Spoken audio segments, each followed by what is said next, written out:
Friends, मेरा नाम आरती महाजन है। मेरे यूट्यूब चैनल इमेजिन साइंस पर मैं आप सबका फिर से स्वागत करती हूँ। आज हम इस अध्याय 4 के आगे का पोर्शन पढ़ेंगे, जिसमें आज हम पढ़ेंगे हाइड्रोकार्बन यौगिक क्या होते हैं। तो आइए स्टार्ट करते हैं। और यहाँ पर स्टार्ट करने से पहले फिर से हम एक बार कार्बन के बारे में चर्चा कर लेते हैं, क्योंकि ये बहुत ही एक इम्पॉर्टेंट भाग है इस अध्याय का। तो फिर से हम देख लेते हैं कि कार्बन का परमाणु क्रमांक 6 होता है, कार्बन का परमाणु भार 12 और इसका इलेक्ट्रॉनिक विन्यास 2 और 4 होता है। कुछ मुख्य पॉइंट है, मुख्य बिंदु है कि इसकी संयोजकता 4 होती है। ये हमेशा हमें याद रखना है ताकि हम आगे की चीज़ों को अच्छे से सॉल्व कर सकें। और इनमें बनने वाला जो बंध होता है वो सहसंयोजी बंध होता है। सहसंयोजी बंध हमने देखा था कि ये कैसे बनता है। ये इलेक्ट्रॉन के साझे से बना बंध होता है, इसे हम सहसंयोजी बंध कहते हैं। और इसके अलावा हमने ये भी देखा था कि ये सहसंयोजी बंध एकल भी हो सकता है, एकल बंध, द्विबंध या फिर त्रिबंध भी हो सकता है। जिसे हमने एग्जाम्पल में देखा था कि ये एकल बंध हाइड्रोजन के एग्जाम्पल के द्वारा समझा था। किस तरह से, ये हाइड्रोजन का ये अणु है, ये ऑक्सीजन का अणु है, ये नाइट्रोजन का अणु है। हाइड्रोजन के अणु में 2 हाइड्रोजन एकल बंध के द्वारा जुड़ी हुई है। ऑक्सीजन के अणु में ऑक्सीजन परमाणु कैसे जुड़ी हुई है, द्विसहसंयोजी बंध के द्वारा। और नाइट्रोजन के अणु में 2 नाइट्रोजन परमाणु त्रिसहसंयोजी बंध के द्वारा जुड़ी हुई है। तो ये एग्जाम्पल देखे थे हमने, ये एकल सहसंयोजी बंध है, द्विसहसंयोजी बंध है और ये त्रिसहसंयोजी बंध है। और इसके हमने अंत में देखे थे कि इनके विशेष गुण क्या होते हैं। पहला तो ये होता है कि संयोजकता इसकी 4 होती है, वैलेंसी 4 होती है। और दूसरा ये था कि इसमें कैटेनेशन का गुण पाया जाता है, मतलब कि ये श्रृंखला बनाते जाता है। कार्बन कार्बन का परमाणु आपस में जुड़ते चले जाते हैं और एक लंबी श्रृंखला बनाते चले जाते हैं। जैसे कि एग्जाम्पल लेते हैं हम फूड का। फूड को हम नॉर्मली ग्लूकोज के रूप में जानते हैं,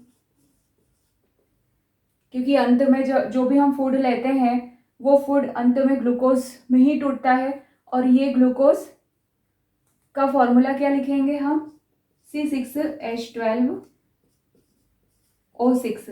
मतलब यहाँ पर आप देख रहे हैं कि कार्बन कितने हैं, टोटल 6 हैं। मतलब कि कहने का मतलब ये है कि कार्बन कार्बन जुड़ करके एक लंबी श्रृंखला का निर्माण करते चले जाते हैं और एक नया यौगिक बनाते चले जाते हैं। और यही 2 इसके विशेष गुण हैं। पहला हो गया इसकी संयोजकता 4 और दूसरा इसका केटेनेशन मतलब श्रृंखला करने का गुण इसमें विद्यमान होता है। अब आइए देखते हैं नेक्स्ट।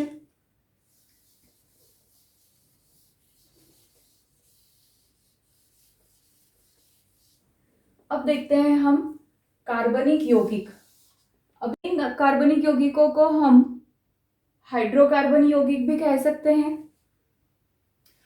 क्यों कह सकते हैं, क्योंकि जनरली कार्बनिक यौगिक वे ही होते हैं जिनमें कि कार्बन डायरेक्ट हाइड्रोजन से जुड़ा होता है। किससे जुड़ा होता है, कार्बन डायरेक्ट हाइड्रोजन से बंध बनाता है। ये यौगिक हाइड्रोकार्बन, मतलब हाइड्रो वर्ड हमने हाइड्रोजन से लिया है और कार्बन कार्बन से लिया गया वर्ड है, और ये हाइड्रोजन से लिया गया वर्ड है। तो इसलिए हम इन यौगिकों को हाइड्रोकार्बन यौगिक कहते हैं। और ये चीज हमेशा याद रखें कि इनमें कार्बन डायरेक्ट हाइड्रोजन के साथ बंध बनाता है। अब देखें नेक्स्ट। अभी हमने पढ़ा था कि सहसंयोजी बंध 3 प्रकार के होते हैं, एकल, द्वि और त्रिबंध। अब इन हाइड्रोकार्बन यौगिक या कार्बनिक यौगिकों में भी ये पाए जाते हैं। किस तरह से, जैसे सपोज जब कार्बन और कार्बन के बीच में एक बंध प्रेजेंट हो, एक बंध मौजूद हो, तब उन्हें हम कहते हैं एल्केन। क्या कहेंगे, एल्केन। कब, जब कार्बन और कार्बन के बीच में एक बंध प्रेजेंट हो, एक बंध उपस्थित हो। दूसरी कंडीशन ये है कि जब कार्बन और कार्बन के बीच में डबल बॉन्ड हो, मतलब 2 बंध हो, तब उसे हम एल्कीन कहेंगे। और तीसरी कंडीशन ये है कि जब कार्बन और कार्बन के बीच में 3 बंध उपस्थित हो, तो हम उसे एल्काइन कहेंगे। अब यहाँ पर जो इनके आगे सफिक्स लगा हुआ है वो हमें ध्यान रखना है कि एल्केन नाम से ही पता चल जाना चाहिए। एन लगा हुआ है मतलब कि ये एकल बंध वाला यौगिक है जिसमें कार्बन और कार्बन के बीच में एक बंध है। इन लगा हुआ है, ENE, इन। इसे इंग्लिश में याद करें या इंग्लिश में समझे तो ज़्यादा बेहतर होगा। ये इन मतलब कि कार्बन और कार्बन के बीच में दो बंध है, और आइन, YNE, आइन मतलब कि कार्बन और कार्बन के बीच में तीन बंध उपस्थित है। अब ये देखें, आप सोच रहे होंगे कि ये ऐसा स्ट्रक्चर कैसे, समझ नहीं आ रहा है, तो इसको फिर से हम समझ लेते हैं। देखिए किस तरह से, जैसे यदि हम एक लुई डॉट की स्ट्रक्चर बनाते हैं एक कार्बन की, ये एक दूसरा कार्बन लिया है, ठीक है। फिर से हमें वही संयोजकता समझना रहेगी। संयोजकता आपको पता है 4 होती है। ये कार्बन को भी इलेक्ट्रॉनों की आवश्यकता आती है, तो इसने इस कार्बन के साथ इलेक्ट्रॉन का साझा कर लिया है, ठीक है। इसने एक इलेक्ट्रॉन युग्म का साझा किया है, इसलिए यहाँ पर कार्बन और कार्बन के बीच में कितने बंध बने हैं, एक बंध बना है। और इसकी ये संयोजकता हमने ऐसे फ्री बता दी है। ये 3 लाइनों के द्वारा हमने खींच करके बता दिया है कि ये इसकी संयोजकता फ्री है। ये कैसा हो गया है, एकल बंध बना है, इसलिए इसे क्या कहेंगे, हम एल्केन कहेंगे। अब एज इट इज हम एल्कीन की बात करते हैं, तो यहाँ पर फिर से हम 2 कार्बन परमाणु ले लेते हैं, ठीक है। अब यहाँ पर यदि हम इन डॉट को इस तरह से लिख दे तो इसमें कोई बुराई नहीं है। हम यहाँ पर बता रहे हैं कि इस कार्बन और इन दोनों कार्बन ने आपस में टोटल 2 इलेक्ट्रॉन पेयर का साझा किया है, तो यहाँ पर बनने वाले बंध कितने रहेंगे, 2 रहेंगे।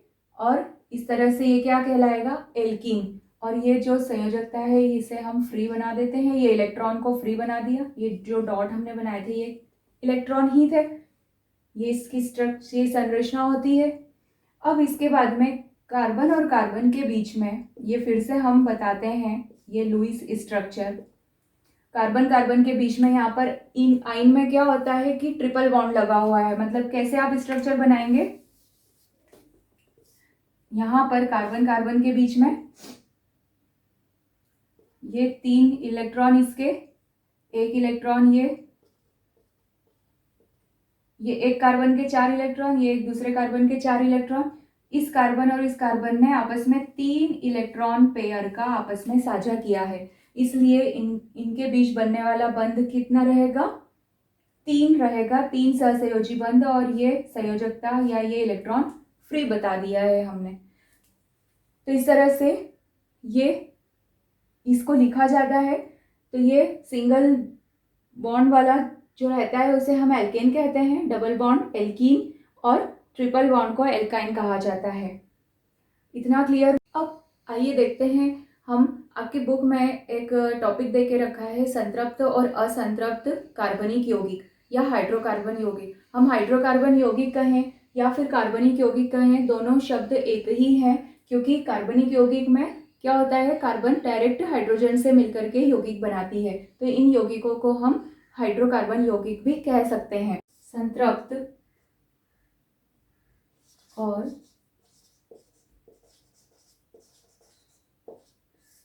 असंतृप्त यौगिक। तो संतृप्त यौगिक कौन से हुए, जिनमें कि कार्बन और कार्बन के बीच में सिंगल बॉन्ड है, मतलब एक बंध है। ये हमने अभी ऐसे जो लिखा है ये कैसा है, ये अभी इनकम्प्लीट लिखा हुआ है, इसे हम कंप्लीट करेंगे, क्योंकि हमने यहाँ बताया कार्बन कार्बन के बीच में एक ही बंध यहाँ पर बना हुआ है, लेकिन इसके तो अभी इलेक्ट्रॉन 3 जो है वो फ्री अवस्था में है, तो उसको हम इस तरह से लिखेंगे। तो ये संतृप्त कहलाते हैं, जिनमें कि कार्बन कार्बन के बीच में एक बंध प्रेजेंट होता है। अभी हमने देखा था कि कार्बन कार्बन के बीच में डबल बॉन्ड भी मौजूद होते हैं, इस तरह से लिखेंगे। और एक और देखा था कि कार्बन कार्बन के बीच में ट्रिपल बॉन्ड मौजूद होते हैं, 3 बंध होते हैं। तो जिनमें डबल और ट्रिपल बॉन्ड होते हैं वे यौगिक असंतृप्त यौगिक कहलाते हैं। क्यों कहलाते हैं, क्योंकि देखिए जो सहसंयोजी बंध होता है उसमें एक जो एक्स्ट्रा बंध, जैसे कि इसमें एक एक्स्ट्रा ये बंध बना हुआ है और इसमें यहाँ पर ये 2 एक्स्ट्रा बंध, ये बहुत ही ज़्यादा नाजुक होते हैं, बहुत ज़्यादा वीक होते हैं, कमज़ोर होते हैं, वीक होते हैं और ये आसानी से टूट जाते हैं और टूट करके इनकी संयोजकता फिर से फ्री हो जाएगी और ये फिर से किसी और से जुड़ जाएंगे। तो इसलिए इन यौगिकों को हम असंतृप्त यौगिक कहते हैं और इन यौगिकों को हम संतृप्त यौगिक कहते हैं। ठीक है, इतना क्लियर हुआ आप लोगों को। तो यहाँ पर हमने देखा है कि हाइड्रोकार्बन 2 प्रकार के हैं, संतृप्त और असंतृप्त यौगिक। आप इतना सिर्फ याद रखें, संतृप्त यौगिक वे होते हैं जिनमें कार्बन कार्बन के बीच में सिंगल बॉन्ड होता है, एक बंध होता है, और असंतृप्त यौगिक वे होते हैं जिनमें कार्बन कार्बन के बीच में या तो डबल बॉन्ड होता है या फिर ट्रिपल बॉन्ड मौजूद होता है। तो ये असंतृप्त हाइड्रोकार्बन यौगिक कहलाते हैं। अब हम नेक्स्ट चर्चा करते हैं। अब हम जो अभी हमने नाम पढ़े थे, एल्केन, एल्कीन और एल्काइन, ये तो एक फैमिली का नाम है। इन फैमिली में जो मेंबर्स होते हैं, मतलब इनमें जो सदस्य होते हैं, उनका नामकरण हम कैसे लिखते हैं। तो आइए हम वो स्टार्ट करेंगे, हाइड्रोकार्बन यौगिक या कार्बनिक यौगिकों का नामकरण। अब देखें यहाँ पर कार्बनिक यौगिकों का नामकरण कैसे किया जाता है। तो हमने अभी तक ये देखा था, एल्केन, एल्कीन और एल्काइन, ये 3 शब्द पढ़े थे, जिसमें एल्केन में सिंगल बॉन्ड है कार्बन कार्बन के बीच में, एल्कीन में डबल बॉन्ड होते हैं और एल्काइन में ट्रिपल बॉन्ड होते हैं। ये देखें, ये एक फैमिली का नाम है, एल्केन, एल्कीन और एल्काइन, ये एक फैमिली होती है। इन फैमिली के भी मेंबर्स होते हैं। ठीक है, मेंबर्स कैसे होते हैं, इनमें कार्बन की संख्या के आधार पर मेंबर्स कैसे हैं, इनमें कार्बन की संख्या कैसी है, 1 कार्बन है, 2 कार्बन है, 3 कार्बन है, 4 कार्बन है, इस तरह से इनके नाम रखे गए हैं। तो सबसे पहले जो आपकी बुक में देके रखा है, एल्केन श्रेणी का नाम, उसमें उपस्थित जितने भी मेंबर हैं उन मेंबर्स का नाम कैसे लिखते हैं। ठीक, आइए देखते हैं। एल्केन में आप एक चीज़ ये हमेशा याद रखें कि यहाँ पर जो सफिक्स लगता है, ये सफिक्स एन होता है, ANE या हिंदी में एन सफिक्स लगता है, ये चीज़ आप हमेशा याद रखें। और एल्केन श्रेणी में आने वाले मेंबर्स कौन कौन से हैं, पहला है CH4। अभी मैंने बताया था कि इनमें कार्बन की संख्या के आधार पर नाम रखे गए हैं। तो जिसमें कार्बन 1 है उसे कहा जाता है मीथेन। नाम सुना है सबने, CH4, मीथेन कहा जाता है। अब देखें यहाँ पर मिथ, और इसमें सफिक्स क्या लगाया है, एन, मिथ प्लस एन, यह होता है मेथेन। इसमें कार्बन कैसा है, 1 है, 1 कार्बन है, मतलब इसके 4 इलेक्ट्रॉन, और ये चारों इलेक्ट्रॉनों ने किससे साझा किया है, हाइड्रोजन के 1-1 इलेक्ट्रॉनों से साझा किया है। तो इस तरह से CH4 की संरचना बनती है। इसके बाद में देखें सेकंड, जिसमें कि कार्बन कितने हैं, 2 हैं, इसे हम कहेंगे इथ। जिसमें 2 कार्बन होते हैं उसे हम कहते हैं इथ, और यहाँ पर हमें सफिक्स क्या लगाना है, एन। इथ लिखा, सफिक्स लगाया एन, तो इसका नाम क्या हो जाएगा, इथेन। तो इसका फॉर्मूला क्या हो सकता है, आप आपके मन से भी बना सकते हैं बिना फॉर्मूला। इधर देखें, 2 कार्बन, इथ में क्या कितने कार्बन होते हैं, 2 कार्बन होते हैं, तो ये हमने बनाए 2 कार्बन। अब हम पढ़ क्या रहे हैं, एन, मतलब कि एल्केन वाली श्रेणी, और इनमें कार्बन कार्बन के बीच में बंध कितना होता है, 1 बंध होता है। तो हमने कार्बन और कार्बन के बीच में ये 1 बंध बना दिया, और बाकी इन दोनों कार्बन की जो संयोजकता है वो इस तरह से हमने बना दी। और ये संयोजकता किससे संतृप्त हो गई है, हाइड्रोजन से, क्योंकि हम पढ़ रहे हैं हाइड्रोकार्बन यौगिक, मतलब जहां डायरेक्ट कार्बन हाइड्रोजन से जुड़ा हुआ है। तो ये फ्री संयोजकता जो है वो किससे जुड़ी हुई है, हाइड्रोजन से, इस तरह से। तो आप आपके मन से सूत्र बना सकते हैं। इसका सूत्र क्या हो जाएगा, किसका, इथेन का, 2 कार्बन, तो लिखा C2, और H कितने हो गए, 1 2 3 4 5 6, मतलब कि H हो गए अपने 6। तो ये C2H6 फॉर्मूला आ गया अपना। और इस फॉर्मूले को, इसको क्या कहा जाता है, इथेन, जहां पर की कार्बन की संख्या कितनी है, 2 है। प्रोपेन, प्रोपेन मतलब कि प्रोप, प्रोप वर्ड हमें लगाना है जिसमें कि कार्बन की संख्या 3 है। ये कार्बन 3 बना दिए और सफिक्स कौन सा लगाया हमने, एन। एन क्यों लगाया, क्योंकि हम एल्केन श्रेणी पढ़ रहे हैं और यहाँ कार्बन कार्बन के बीच में सिंगल बॉन्ड है, क्योंकि एल्केन श्रेणी वालों में जिनमें जो मेंबर्स होते हैं उनमें कार्बन कार्बन के बीच में एक बंध प्रेजेंट होता है। अब देखें, इस कार्बन की संयोजकता हम फ्री जो है उसे हम हाइड्रोजन से बंधित कर देते हैं, सैचुरेट कर देते हैं, ये हाइड्रोजन से इस तरह से। तो इसका फॉर्मूला हमको बनाना रहेगा, तो किस तरह से बनाएंगे, कार्बन 3 है, C3H कितने हो जाएंगे टोटल, 8। ये 3 और ये 2 5 और ये 3 8, तो टोटल C3H8, मतलब कि प्रोपेन का सूत्र क्या हो जाएगा, C3H8 प्रोप, जिसमें कि कार्बन कार्बन 3 है। नेक्स्ट,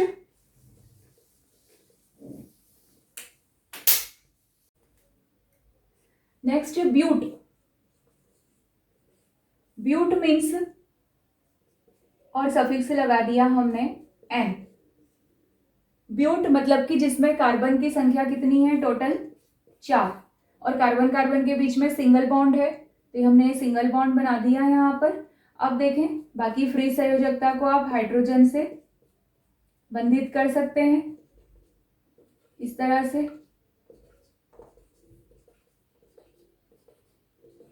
और हाँ, एक चीज और कि इस तरह से लिखने के साथ साथ आप इस तरह से भी लिख सकते हैं।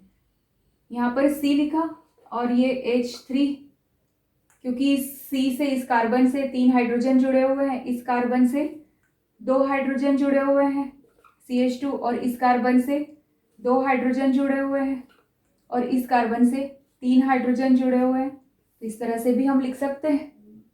और ये चीज़ नहीं समझ आ रही है तो हम डायरेक्ट लिखेंगे कि 4 कार्बन है, C4 लिखा, और हाइड्रोजन कितने हैं ब्यूटेन में, C4H10, मतलब ब्यूटेन में टोटल 10 हाइड्रोजन यहाँ पर जुड़े हुए हैं। तो ये ब्यूटेन का फॉर्मूला हो गया C4H10। तो 4 कार्बन वाले को हम ब्यूट कहते हैं, और सफिक्स लगाएंगे एन, क्योंकि हम एल्केन श्रेणी पढ़ रहे हैं और एल्केन श्रेणी में कार्बन कार्बन के बीच में सिंगल बॉन्ड प्रेजेंट होता है।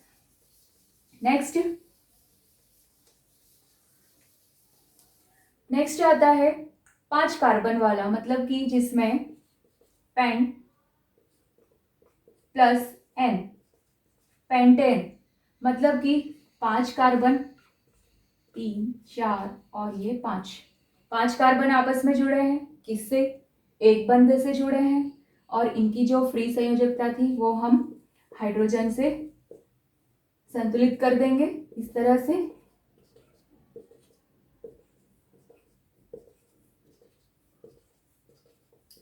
इस तरह से संतुलित कर दिया। आप काउंट कर सकते हैं कि कार्बन 5 हो गए और हाइड्रोजन यहाँ पर कितने हो गए, 12। तो इसे हम कहेंगे पेंट। पेंट यहाँ पर ये किसको दर्शा रहा है, 5 कार्बन को दर्शा रहा है, और एन सफिक्स लगाया है क्योंकि यहाँ पर सिंगल बॉन्ड प्रेजेंट है। तो इस तरह से ये कहलाएगा पेंटेन। एक और होता है यहाँ पर C6H14, मतलब इसका नाम होता है हेक्सेन। हेक्सेन क्यों लिखा, क्योंकि हेक्स कार्बन कितने हैं, टोटल 6 हैं, और एन सफिक्स लगाया है, और यहाँ पर हाइड्रोजन की संख्या 14 हो जाएगी। ये स्ट्रक्चर आप बनाकर देखें, ये आपके लिए एक होमवर्क है कि इसकी स्ट्रक्चर किस तरह से बनती है। ये एक होमवर्क आप लोगों के लिए है।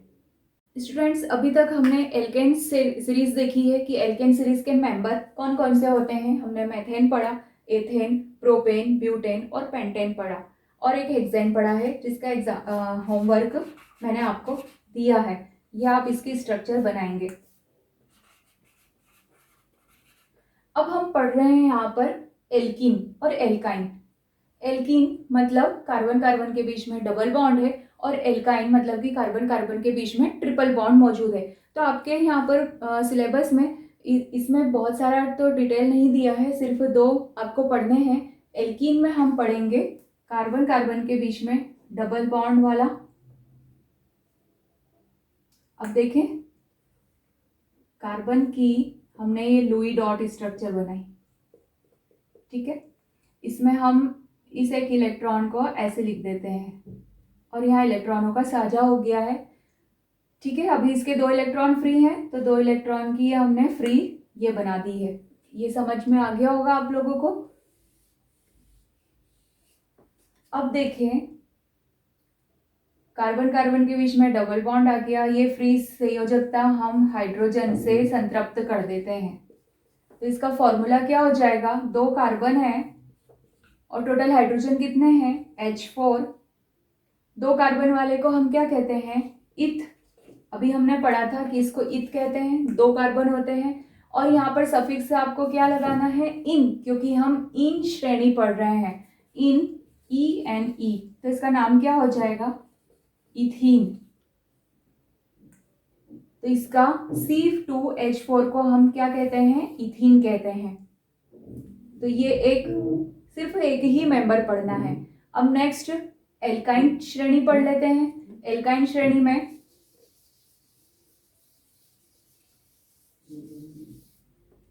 सफिक्स याद रखें, आइन, YNE या आइन हिंदी में, ठीक है। यहाँ पर कार्बन कार्बन के बीच में ट्रिपल बॉन्ड मौजूद है।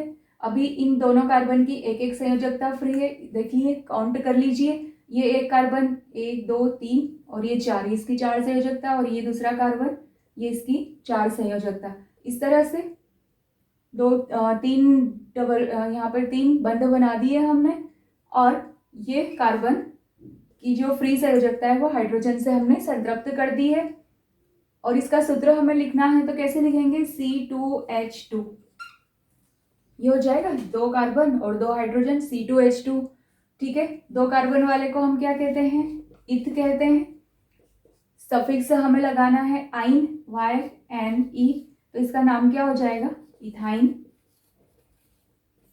ये आपको याद रखना है, C2H2।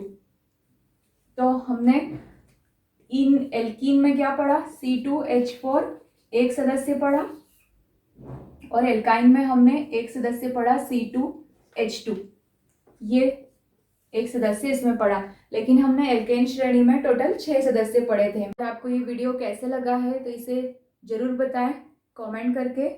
इसे लाइक, शेयर एंड सब्सक्राइब जरूर करें। धन्यवाद।